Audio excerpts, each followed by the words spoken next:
Well, I just want to be sure of one thing. This time of Monday mornings, what we generally do is we spend a few minutes with Randy Staples from Idaho Weekly Briefing, and I was just moving the telephone, and since I deal with my non-opposable thumbs while I'm doing all of this, it sometimes concerns me. And Randy, I hope you're still with us. I am still with you. Uh, the telephone is some days not my friend. Actually, the entire sound setup is not my friend. But first of all, welcome back to the show. Good to be here. We had an exciting Tuesday last week, and for many people, I think that if you're unopposed, it was election day, primary day. Was election day, and a lot of these folks will just now sit for 7 months or so and wait for the January to come along, and then they can take office. But there's still going to be a few competitions going on around the state, and there were also a handful, and you predicted it too. I think you said last week at the close of the segment that there would be a few people that would go down to defeat. It happens every cycle, and sometimes there's a surprise or two. But you also had some people who managed to hang on as well, who had some pretty stiff challenges. Yeah. Oh, yeah. It's a little bit of a mix as it usually is. Uh, there are always some surprises, and they're hard to predict because if you could predict them easily, they wouldn't be such great surprises. There were some patterns I saw overall. A general pattern in favor of what would call kind of the establishment conservative group as opposed to sort of the insurgent outsider group. But that wasn't, that's a general pattern. There are exceptions to it, and one of the things that several people, including you, during the last week, reminded me of is that I think I may write a column about this next week, is not to get too carried away with patterns. People like me who are know that they're going to be writing something after the election about about the meaning of the election. Sometimes spend all of our time looking for patterns and forget about some of the individual cases that happen. And you were in one email that you sent me that you pointed out a couple of those, and a couple of other people have reminded me of some other instances where local and specific campaign and personal circumstances played a factor too. And that's certainly the case. There's very rarely just one thing that kind of sweeps a whole election. And District 23 in the House was, I think, the one I was pointing out because Megan Blanksma ended up, of course, taking out Pete Nielsen, but that I guess was not unexpected in the sense that Pete had some problems recently, opening his mouth and saying some things that were very controversial. But on the other hand, Rich Wills, who seemed like he would be there forever, also lost a primary. But I think I pointed out his opponent, Christy Zitto, actually ran a very clean campaign, and where some of the people who were called the insurgents, I think that they lost because perhaps they were hitting below the belt, and I don't know that people in Idaho like that. yeah, I think that's probably true. I think in that particular case, my guess is that one of the factors that's outside of that overarching kind of theme is that in a case like that, you may very well have had wills kind of getting caught in the undertow to some extent, and incumbents may have just gotten into kind of a bad way with just enough of the voters. Will's loss was closer than Nielsen's loss, so I suspect that may have been a factor there, but not the only one. Voters may have found Zito to be an attractive candidate too, and that could have been part of the factor. Over in West Boise, one of the most interesting races to me had to do with Rod Beck, who was run for governor, run for a number of major offices, and is fairly well known around the state. He was running for a state house seat. He had served in the state senate for years and was majority leader once.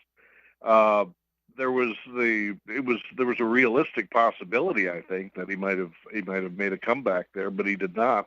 And a big part of the reason, I was told, is simply that the incumbent got out and used his shoe leather and visited Republican voters throughout the district, and visited them again. Did about 3 rounds of door knockings, and that kind of thing can matter a great deal. So yeah, a lot of individual cases can really play into this. Maybe to make a sports analogy, in McDonald's case, it's a bit like Steve Young taking over for Joe Montana. Eventually, even if some people thought Montana should come back, Young was doing a great job, and the argument becomes why replace him? And I think that there was a little bit of that going on as well. There may have been. There may have been. I think he was. He's. This is a guy who's not super high profile, uh, probably not super well known, but well liked among the people that do like him. He is not a controversial legislator. I think a lot of people in the district would probably consider him not necessarily somebody that comes most immediately to mind among prominent public officials, but they like him, and that can be a challenge when it comes to trying to take somebody out. And regionally, I think what surprised me was, of course, national media sometimes tries to portray northern Idaho as being the hotbed of insurrection, and I know you travel there a lot still, and you don't find that, but we really don't have. You couldn't point to any one region of the state and say they had an entirely different sort of outcome. It was you had upsets, but they were spread out, and you had incumbents who did well, and it didn't seem to matter regionally where they happened to be. There were upsets and there were interesting races scattered around the state. Although I would say that generally the people who were coming in from outside did a little bit better in eastern Idaho. They scored a few wins over there, and the people who were running against the sort of insurgent crowd who were incumbents, people like Cheryl Nuxall, and a number of others up there, Kathleen Sims and others, they did very well up north. The establishment conservatives did quite well up north, which was in the area that the as you said, the insurgency is has usually been said to do very well. Randy Staples is joining us this morning from Idaho Weekly Briefing. It's 8:51 and 48. You're listening to Top Story as well with Bill Colley on News Radio 1310 KLIX and newsradio1310.com. And Randy, for people who are looking for the weekly briefing, where do you send them? I would send them to www.ridenbaugh.com. That's RIDENBAUGH. Are we going to be looking at a general election now where we're going to see any really exciting races from what you're looking at across the state? I'm not seeing very many. It's gonna be kind of thin pickings, I think. The congressional races uh, are not likely to be any closer than they usually are, which is to say not very close at all. The the I suppose one point of interest will be to see whatever to what degree the Democrats who are running are able to make a real visible point for themselves to really get some public attention. But it's going to be very difficult for them to do much better than Democrats in those races have tended to do over the last 20 years, which is not very well by and large. That's just going to be tough. And below that, you jump down to the legislative races, and there may be a few scattered here and there. I think there are a few again over in District 15 in Boise. It's kind of an interesting situation because that's could be kind of a tipping district, but there aren't very many districts like that. And you can maybe look around the Magic Valley and find a few interesting races, and I can see a few, but not a lot. There's it's not likely to be a really fascinating general election in Idaho this year. We have, of course, a story that's getting a lot of attention the last few days, and that is population growth around the state is still showing some upward trends, but I don't know if you'd say it slowed significantly, but it has slowed down, especially in the cities where it had been growing by leaps and bounds for a number of years. Are we maybe seeing that trend that will now just flatten out over the next several years, or is this just maybe a brief hiccup in that growth? Well, that's the question: is whether this is the first census estimate, and again, this is just an estimate, not a full scale census report. They're taking some pieces of data from what has happened in various areas and then extrapolating that more broadly. So it's I wouldn't necessarily take to the bank uh, everything that's necessarily in there. If we start to see another year and then a year after that of city slowdowns, and cities, as you said, cities are where Idaho has been growing in recent years. Places like Boise, Meridian, which is now said to be the second most populous city in the state, and Nampa and Idaho Falls and Twin Falls. Places like this are where growth has been occurring primarily, not out in the rural areas. And if growth in the cities is slowing down, then growth in Idaho is slowing down. But I think that just on the basis of the one report, it's probably a little too easy, a little too early to conclude very much. It's a little bit. I think we'll want to see another confirmation before we can start to really discern a trend. And on the flip side of that, there really wasn't. We don't have a lot of places that are shrinking. I mean, the numbers in a few communities, you could probably just say those are anomalies too, as well. If half a dozen families moved away, we shouldn't be alarmed by that.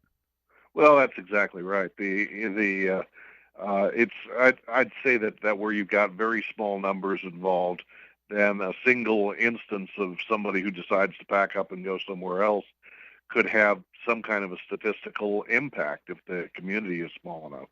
It's yeah, I wouldn't necessarily draw too many big conclusions from it at this point. I would be though keeping a watch on to see what happens next year, and if we start to see more of the same happening next year, then it would probably start to really kind of behoove us to ask why this is happening and what's going on. I would think that if we suddenly with El Nino sort of fading away, that it gets dry again in California next year. That's where the growth is coming from because people fleeing the Golden State are coming here. Well, they have for a long time.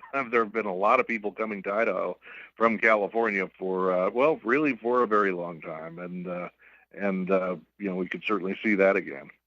You had one thing I wanted. We're getting down to the end of the segment, but you had a story today that caught my attention. Inmates making telephone calls at state prison are not going to get a break on the costs on those because it's believed it will better keep their family relationships intact. Well, that's been kind of a subject of discussion for quite a while, and in fact, there have been some really bad circumstances with some of the phone services that inmates, not just in Idaho but in a lot of places, have had over time. Serious overpricing, no way to really get around that. Uh, and if you are looking at releasing prisoners ultimately into an environment in which they're supposedly going to have some positive relationships, like family relationships, then presumably you'd want to do something to encourage that and to keep that alive and not just have that wither while they're in prison. So that probably looks like another pretty good improvement in really what's been a series of improvements under the new corrections director over the last number of months. Randy, very quickly for those people who'd like to take a look at the briefing, what's the web address again? Once again, that's www.ridenbaugh.com. RIDENBAUGH. And we look forward to doing this all over again next week, same time. Sounds good. We'll see you then. Take care. Randy Staple is joining us this morning. News is coming up next in just a moment from Fox at 9 o'clock. And then, of course, Kelton Hatch from Idaho Fish and Game will join us on News Radio 1310 KLIX and News Radio 1310.com. Also want to remind folks, coming up Wednesday next week, well, actually this week, but next week too, we'll have some of the medical professionals joining us from Trip Family Medicine right here in Twin Falls. I need to remind you, Trip Family Medicine is still looking for new patients. and they can often see a patient sometimes on the very same day. If you have an illness and you need to actually get in and see one of the pros, life's too short not to feel good. Great motto. Trip Family Medicine, located on Fillmore Street in Twin Falls, directly across from the main post office.